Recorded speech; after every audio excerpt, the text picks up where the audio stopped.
Dwayne The Rock Johnson a créé un personnage de super-héros plus grand que nature depuis 30 ans. Il se lève tôt, mange beaucoup, s'entraîne dur, réussit mieux que quiconque. Pourtant, il reste un père aimable. À l'écran, il bat les méchants, ne meurt jamais et chaque film finit bien. Il a maintenu cette image presque parfaite, mais en 2016, il a pris une décision qu'il regrette, amorçant le déclin de sa carrière et réputation. À Hollywood, un seul homme devançait The Rock, Vin Diesel. Vin avait un charme multiculturel, un look dur mais un côté doux adoré du public. Et cerise sur le gâteau, il avait un peu plus de succès financier. Vin Diesel a poussé The Rock à bout, jusqu'à ce que, malgré ses efforts, The Rock semblait toujours un pas derrière Dwayne. Into the Wayne adorait le narguer. Plongeons dans la guerre d'ego ultime entre deux durs à cuire chauve d'Hollywood, la seule bataille où The Rock n'a pas pu influencer l'issue. En 2004, la carrière hollywoodienne de Rock suivait son cours. Il quitta le catch pour se consacrer à l'acting, mais les grands succès se faisaient attendre. De 2004 à 2006, il joua dans Walking Tall, apprécié des fans mais pas des critiques. Il eut des rôles mineurs dans des comédies policières, joua dans l'adaptation ratée de Doom, fit une apparition dans Southland Tales et décrocha son premier rôle principal dans Gridiron Gang, qui eut un succès modéré. Aucun de ses films n'annonçait une carrière prometteuse, mais il se voyait en star d'action. Son succès se limitait aux films pour enfants comme Plan de jeu de Disney et Course à Wichita, ainsi que Max la menace et Fée des dents, qui ont rapporté plus de 100 millions au box-office. Outre la carrière imprévisible de Rock, la franchise Fast and Furious avait besoin d'un renouveau rapide pour atteindre un plus grand succès commercial. Les 3 premiers films préférés des fans inconditionnels, surtout Tokyo Drift, étaient centrés sur la culture automobile et attiraient les passionnés. J'appréciais l'attention aux détails, d'hommes approchant un virage, rétrogradant en secondes, débrayant pour déraper. Si de tels films se faisaient encore, le 4e a vite dévié. Il gardait l'esprit des courses de rue, mais avec des scènes d'action plus intenses, explosions, poursuites à pied, combats. C'était un test pour s'éloigner de la culture automobile. Le film fut un succès mondial, rapportant 360 millions de dollars, un record pour la série à l'époque. Notons que Vin Diesel était la star du premier film, absent du deuxième, fit un bref caméo dans le troisième, mais revint en force dans le quatrième, remportant un énorme succès. Je ne dis pas que Vin Diesel est la seule raison du succès du 4e film, mais depuis, il est devenu indispensable à la production, quoi qu'il arrive. La société de Vin Diesel, One Race Films, a repris les rênes d'Universal Pictures pour garder le contrôle créatif des futurs films. Diesel a collaboré étroitement avec le scénariste Chris Morgan pour développer l'arc narratif à venir et approfondir son personnage. Diesel était passionné par la série dès le début, croyant savoir ce qui était le mieux pour son avenir. Ça marchait bien jusqu'à l'arrivée d'un autre acteur-producteur qui pensait être meilleur que Vin, causant un conflit qui a poussé l'un d'eux à quitter la franchise. Pour le 5e film, Universal s'est délibérément éloigné des courses de rue, transformant la série en action avec les voitures en arrière-plan. Universal espérait ainsi attirer un public plus large qui aurait pu être rebuté par trop d'accent sur la culture automobile. Avec une seule course, Fast Five est vu comme un film de transition mettant plus l'accent sur l'action.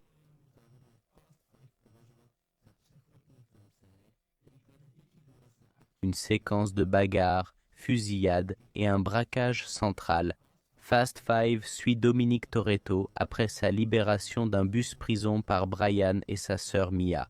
Ensemble, ils s'enfuient à Rio de Janeiro pour échapper aux autorités. À Rio, les héros envisagent un braquage ciblant un homme d'affaires corrompu. Ils forment une équipe rappelant ce que Marvel a fait avec les Avengers. Leur équipe inclut des personnages introduits dans les films précédents.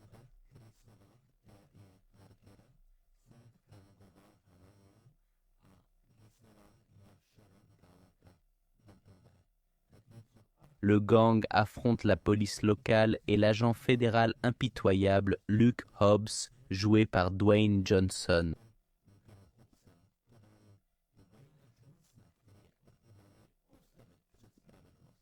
Ce rôle était crucial pour relancer la carrière de The Rock.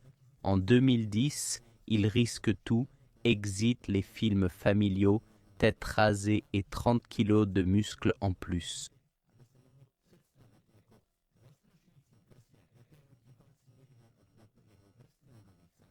Heureusement, ce succès ne s'est pas fait attendre.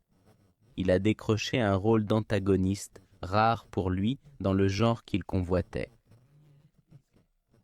Fast Five, premier de la série à recevoir des critiques positives pour ses scènes d'action, cascades et performances, a rapporté 640 millions de dollars, soit le double du précédent.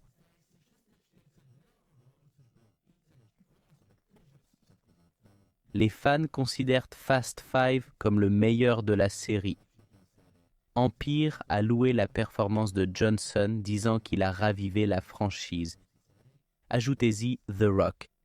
Johnson traverse le film, laissant des traces de testostérone. Tous s'accordent, The Rock est le partenaire idéal de Vin Diesel.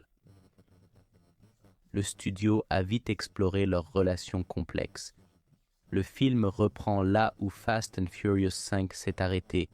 Connor et sa bande vivent en fugitif après un braquage réussi. L'histoire débute quand Hobbs recrute Dom et son équipe pour neutraliser des mercenaires menés par Owen Shaw, semant le chaos en Europe. En échange d'une amnistie, l'équipe accepte d'aider Hobbs à stopper Shaw et ses agents qualifiés. Dire que le film a eu du succès serait un euphémisme. Fast and Furious 6 a reçu des critiques positives et a rapporté plus de 788 millions. Fast 7 devait suivre, les deux formant une histoire unique. Vin Diesel a confirmé que le script du 6 a été divisé, les deux étant écrits simultanément. On devait conclure l'histoire, développer les relations. En planifiant, ça dépassait 110 pages. Le studio a dit que tout ça, l'histoire ne tient pas dans un seul film, mais a été tournée rapidement. Dawkins est arrivé en 2015, suivant Dom et son équipe face à Deckard Shaw qui veut venger son frère.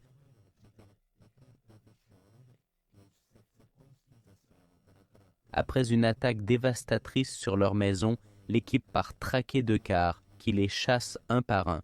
Fast and Furious 7 a reçu des critiques majoritairement positives des critiques et du public.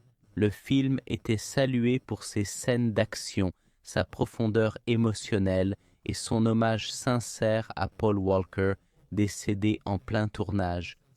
Fast and Furious 7 devient le premier film de la série à dépasser le milliard de dollars, rapportant plus de 1,5 milliard dans le monde. Bien que Vin Diesel et The Rock soient cruciaux pour la série, leur carrière hors franchise diffère drastiquement. Johnson est devenu une des stars d'action les mieux payées grâce à la série, contrairement à Diesel. Johnson a joué dans plusieurs blockbusters comme Journée 2, G.I. Joe 2, Hercule et San Andreas, dépassant 200 millions au box-office mondial. Diesel, quant à lui, cherche encore un succès significatif. Babylon a échoué au box-office et a été démoli par la critique. Les critiques des films Chroniques de Riddick ont laissé les fans avec des avis partagés. Le dernier chasseur de sorcières a déçu au box-office et reçu des critiques mitigées. XXX Reactivated, troisième volet, est son seul succès hors Fast and Furious. Avec 346 millions de dollars mondialement. Pour Johnson, c'était l'inverse. Chaque film en 2010 cartonnait. Il était même revenu brièvement au catch. Sa conquête d'Hollywood fut un énorme succès, reléguant presque Fast and Furious au second plan.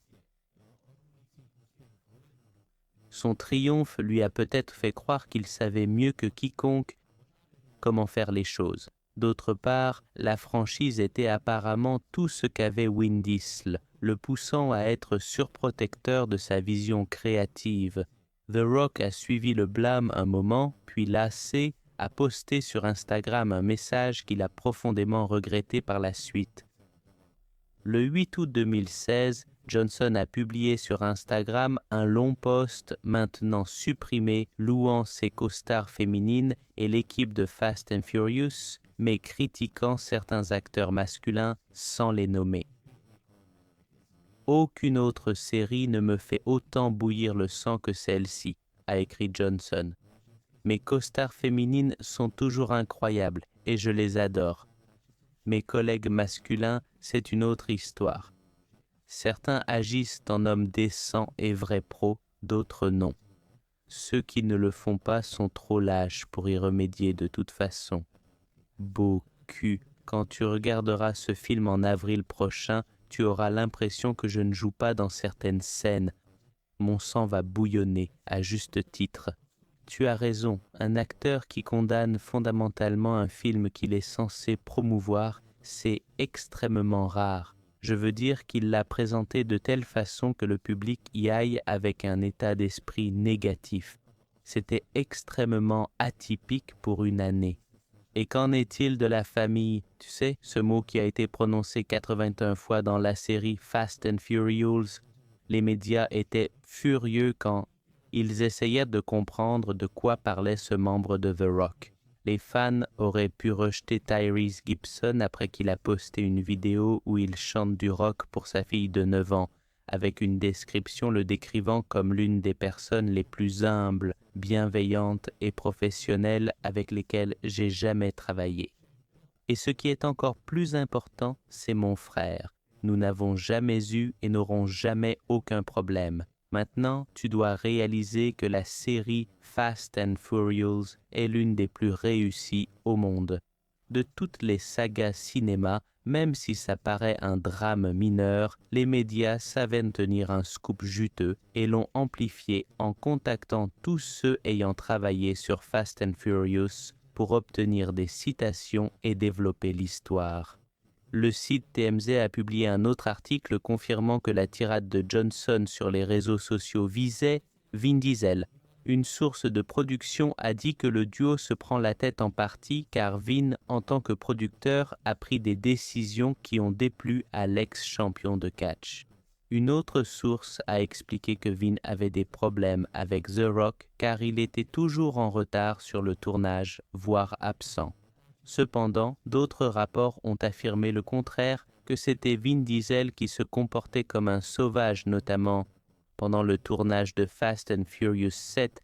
Vin a passé toute une journée dans sa caravane, a déclaré une source à The Hollywood Reporter. Une autre source a dit à Page 6 que Diesel était toujours en retard au travail. Elle a ajouté que Diesel agissait en diva, ralentissant déjà la prod, donc pas étonnant que Rock l'appelle. Dur de dire si c'était vraiment tendu en coulisses et si l'équipe choisit son camp, ou si c'est juste du PR pour détourner les blâmes. Malgré leur bif, Diesel et Johnson se sont vus le 9 août à Atlanta après le post Insta de Rock pour régler ça car la tension rendait le tournage impossible. Johnson a commenté les problèmes sur Instagram le 11 août. Vous savez l'importance de l'effort d'équipe. Respectez chacun son temps et sa valeur. Sur mon plateau ou dans ma boîte, c'est une famille avec des conflits. La famille aura des opinions et convictions différentes. Le conflit peut être positif selon moi. Suivi d'une solution, j'ai grandi avec des conflits sains, on s'améliore, l'équipe et fuite s'accordent sur l'essentiel, créer un film incroyable.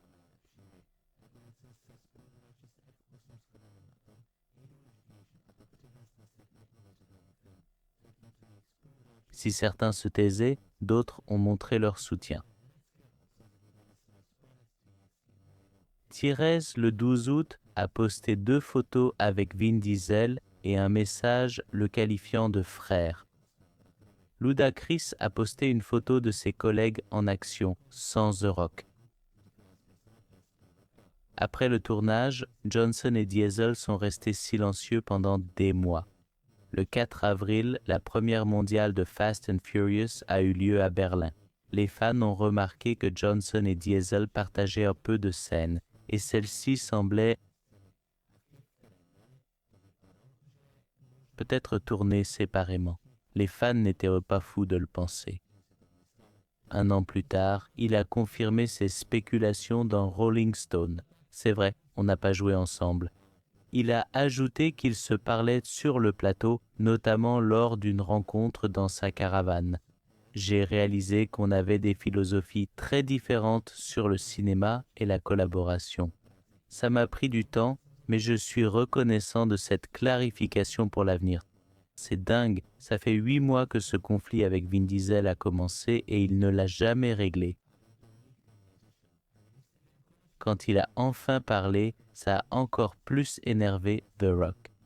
Le 7 avril 2017, Diesel a commenté le différend présumé avec Johnson dans une interview pour USA Today. Je pense que le monde ne réalise pas à quel point nous sommes proches, d'une manière particulière. Je crois que certaines choses sont exagérées. Ce n'était pas son intention. Je sais qu'il apprécie mon travail acharné pour cette franchise. Chez nous, c'est tonton Dwayne. Malgré les tensions sur le plateau, Diesel, en tant que producteur, assume la responsabilité. Je protège la franchise et tout le monde, y compris Dwayne. Je l'ai protégé plus qu'il ne le saura jamais. Peu importe, il n'a pas besoin de le savoir, mais il l'apprécie. Dwayne n'a qu'un seul vin dans sa vie. Dwayne Johnson n'a qu'un seul grand frère dans ce monde du cinéma. C'est moi. À la question sur leur réconciliation, Diesel a répondu « Je soutiendrai toujours, toujours Dwayne. Je suis la première mégastar multiculturelle à Hollywood. C'est du jamais vu. L'émergence d'une autre star multiculturelle est une fierté pour moi. J'ai toujours soutenu Dwayne. Il était clair que ce conflit était une lutte d'ego, car même si Vin semblait positif, on sentait une certaine animosité. Il traitait The Rock comme inférieur malgré des succès similaires au box-office mondial.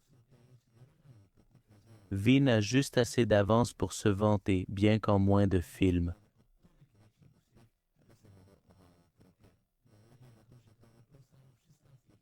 Malgré le sarcasme de Vin, The Rock a choisi d'avancer.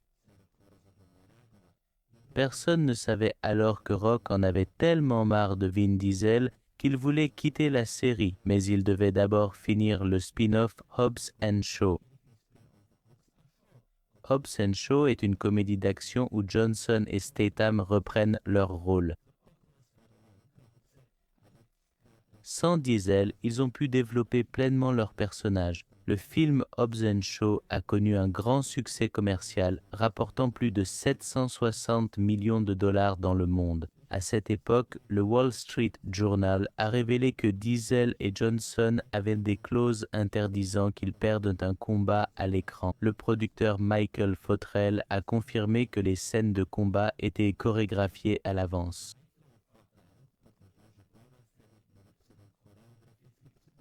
Pour éviter d'être trop partial, dans une scène du film Le Destin des espions de 2017, Dwayne Johnson aurait modifié le script pour que son personnage s'assoie après un combat au lieu de s'allonger.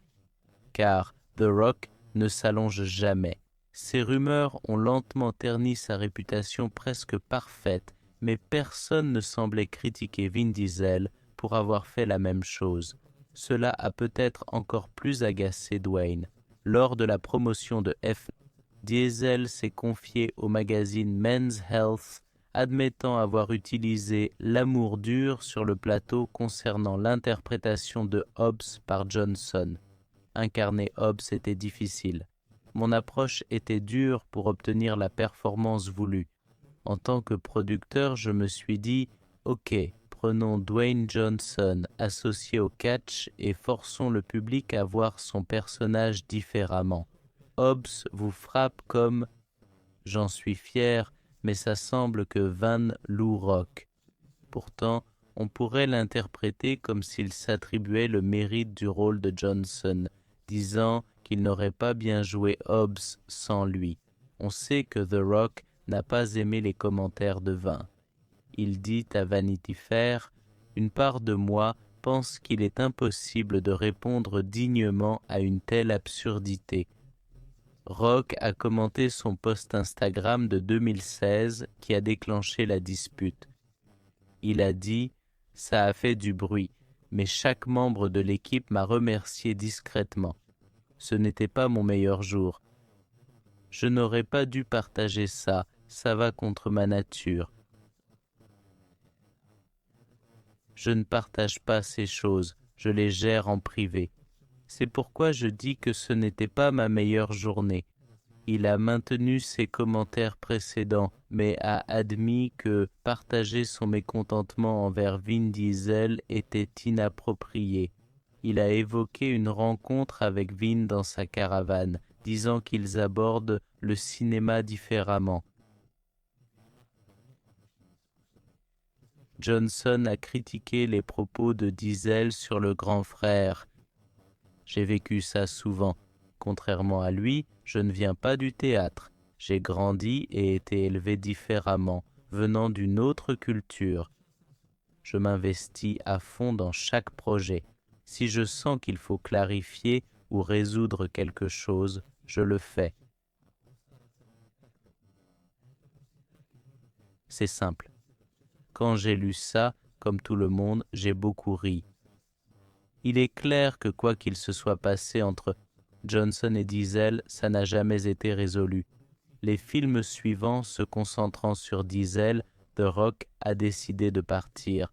En juillet 2021, Johnson a révélé qu'il ne reviendrait pas dans la série principale. Je leur souhaite du succès pour Fast 9, 10 et 11 et les autres films qu'ils tourneront sans moi.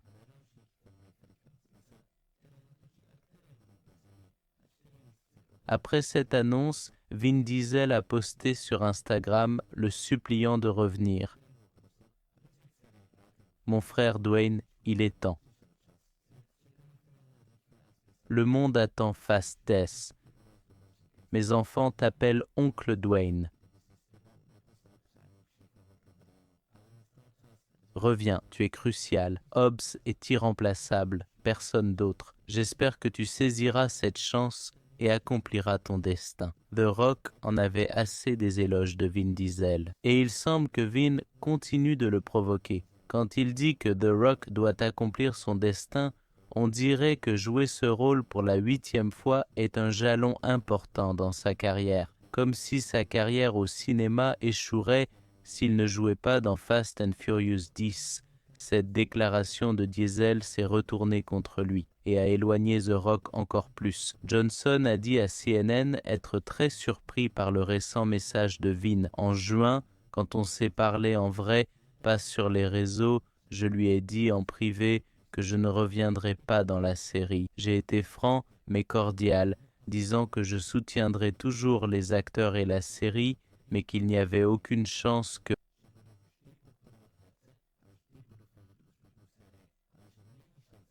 Je reviendrai là-dessus, il n'a pas aimé comment Wynn a parlé de ses enfants, ce n'est pas tonton Dwayne, hélas. Pour The Rock, la réalité fut une claque, c'était clair que The Rock avait besoin de plus qu'il ne le croyait. En 2021, Dwayne joue avec Emily Blunt dans Jungle Cruise, un film d'aventure fantastique. C'était un flop avec des coûts estimés de production et marketing de 365 millions. Le film devait gagner 500 millions dans le monde pour être rentable, mais n'a fait que 221 millions. Ensuite, Johnson a joué dans un autre échec, un film de super-héros en 2022, qui, selon Variety, avait besoin de 600 millions pour s'équilibrer, mais n'a fait que 393 millions. L'échec de Black Adam a agacé les fans. D'abord, il a utilisé son statut pour adapter un classique Marvel inédit au cinéma, juste pour en faire un film flattant son ego. Black Adam devait être un anti-héros sombre. Le succès mondial de Marvel vient de la connexion entre ces personnages. The Rock se fichait de l'intégration de son personnage dans l'univers Marvel. Il veut être l'univers entier. Mais son univers est un film prévisible où il joue un dur au grand cœur qui gagne toujours et finit heureux.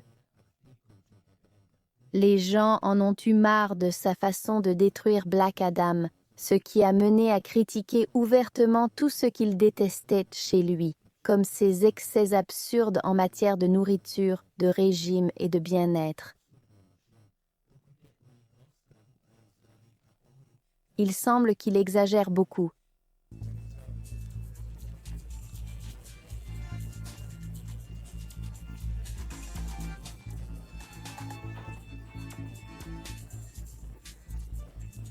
Il a enflammé le net en prétendant manger 6 à 800 calories par jour.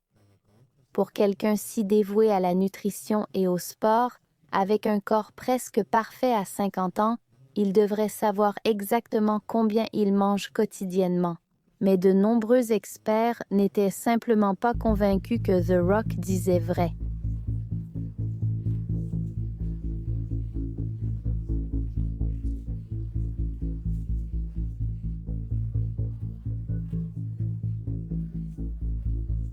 Cela a évidemment ouvert la porte à une discussion sur un autre sujet épineux. Après tout, il a 52 ans, pèse 118 kilos et n'a que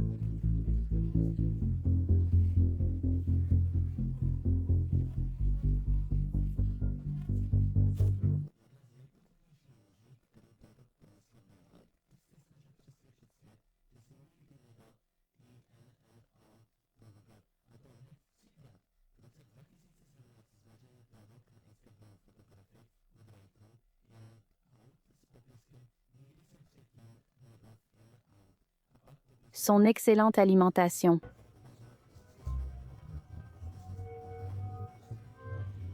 Cinq ans plus tard, il a posté une vidéo où il semble avoir oublié son expérience de 2017. Ce qui en fait de l'histoire, c'est que c'est la toute première fois qu'il goûte les frites In-N-Out Burger.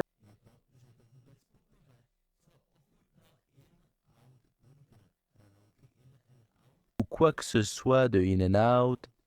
15 mois plus tard, il a écrit pour la 3e fois que c'était sa première expérience In-N-Out. C'est la 3e fois qu'il le fait. Il prétend toujours essayer In-N-Out pour la première fois tous les 2 ans. Pourquoi mentir là-dessus? Tu pourrais simplement dire « J'adore In-N-Out, j'y retourne, allons-y, j'ai hâte d'y être ». Pourquoi faut-il toujours que ce soit ta première fois? Il semble que la première photo était vraiment sa première fois. Le deuxième post était clairement une tentative de pub pour sa marque de tequila. La 3e tentative, c'est juste The Rock qui reste The Rock. Il n'y a pas de raison précise pour ces mensonges, mais ça semble lié à son obsession de créer une image plus grande que nature. Sur Instagram, on voit qu'il se lève plus tôt, mange plus, s'entraîne plus que quiconque. Il voyage, tourne des blockbusters. En un an, il fait tout en plus grand, en mieux. Il balance des blagues en postant ses repas du dimanche pour montrer qu'il est humain et qu'on peut s'identifier à lui.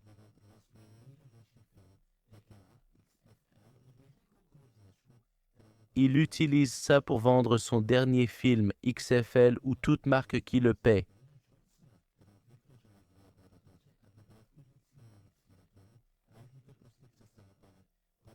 Il ne ressemble plus à un humain, mais à une IA de Dwayne Johnson créée en labo pour être une pub ambulante. Les gens s'en sont lassés rapidement. Après des scandales et sa réputation au plus bas, il a vite réglé ses différends avec Vin Diesel.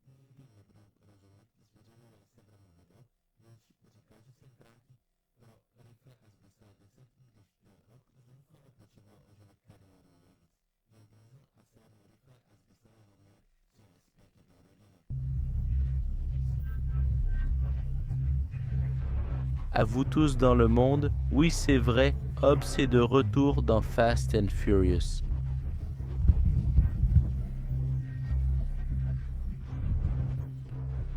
Pourquoi? Malgré nos différences, Vin et moi sommes comme des frères depuis. Malgré nos différences, quand on pense à résoudre les problèmes et à l'avenir, on voit plus grand que nous-mêmes.